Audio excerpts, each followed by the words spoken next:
Shalom. This is Ariel Ben Yasharallah down here in the Lions Den camp. First and foremost, I want to give all praise, honor, and glory to the Father and to the Son in the Paleo Hebrew tongue. Called Halayim La, Yahweh, Bahasham, Yahweh Shai, Bahasham, Ha, Recha, Kodash, Ma'amah. A double honor to the elders and apostles of Great Millstone who rule well and teach well. A double honor to my elder as well, a hard one by Yasharallah down here in the Lions Den camp.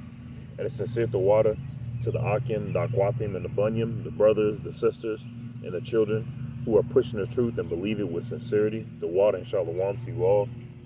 This is just a quick spiritual hydration entitled "Feed Your Spirit Rather Than Your Flesh." And it's no matter how advanced or how far an individual will be coming to the truth, they're still going to battle their flesh. But the fight gets easier depending on which one you strengthen. Our individuals who strengthen their flesh are going to have a hard time fighting their flesh because they're strengthening their flesh by indulging in wickedness, indulging in abominable acts against the Lord. But an individual who is feeding his spirit, he's still going to have fault. He's still going to fight his flesh, but the fight is going to become a little bit easier because he has hope and faith in Yahweh Shem Yahweh Shai, and his flesh has become weak because he hasn't been feeding it or giving into it. All right, and with that, my first lesson, it's like in my first scripture, is Matthew chapter 5, verse 6.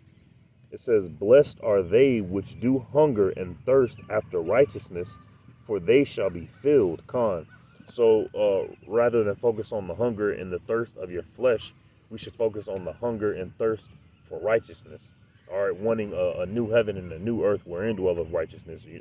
Okay, we should focus on that hunger.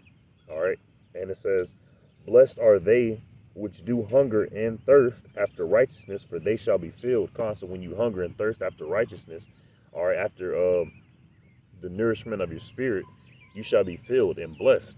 All right, and ways we can obtain that salakia, and the ways that we can nourish our spirit of its hunger and of its thirst is by reading the scriptures, praying, fasting, being around the brotherhood or the sisterhood,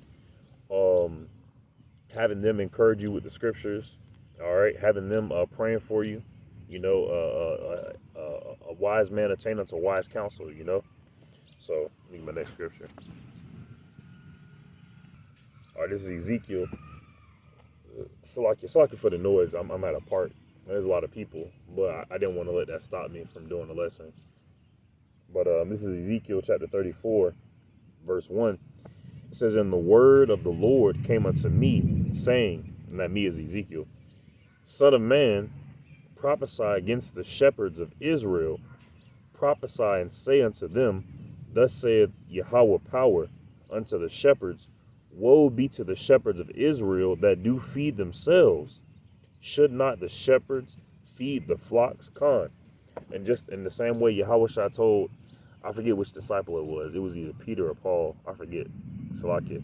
But the same way he said, "If you love me, feed my sheep."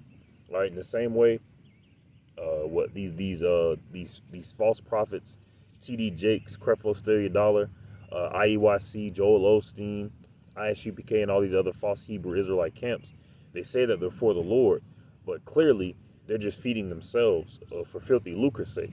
All right, they're just feeding themselves to satisfy their flesh rather than their spirit. All right, I saw a video of ISUPK. The dude was teaching inside of a building with shades on.